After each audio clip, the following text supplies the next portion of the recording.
Hi, I'm Abby. I'm the museum director here at the Shriver House Museum. I want to tell you about our clock.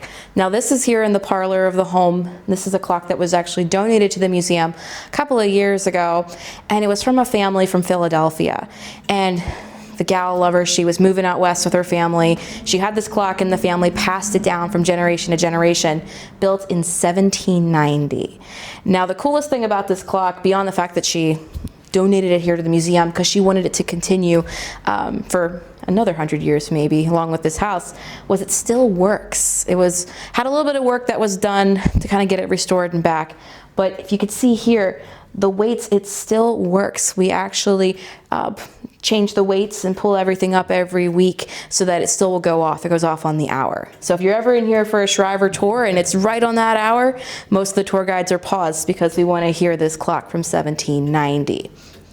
Now there's one more connection to the clock I also want to share, is that since it was built, if you call building a clock, in 1790, that is the same year that George Shriver, the man of the household here, that his family farm was built. That was long before George was born. It would have been his grandfather building the farm and putting the house together and all the outbuildings, but it has a very cool connection that this gal from Philadelphia and our George Shriver had that 1790 connection.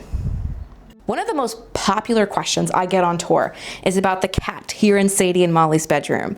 Everybody wants to know if it's a real cat and if Sadie and Molly would have had a pet in the home.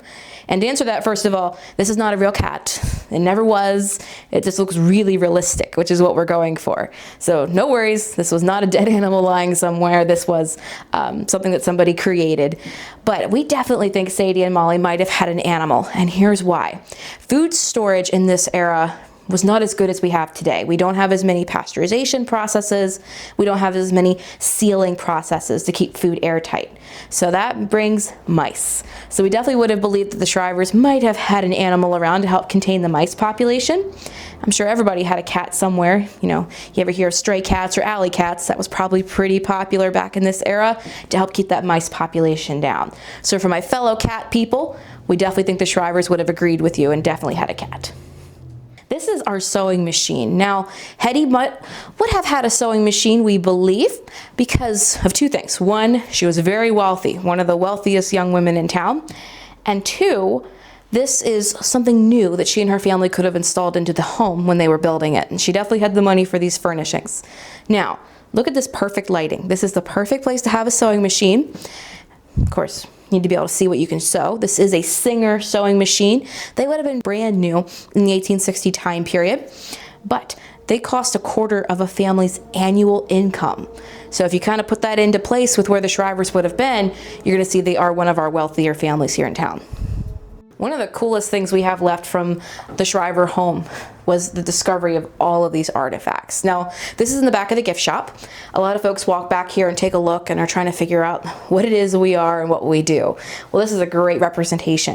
In 1996, the house was restored, and the idea was to tell the civilian story.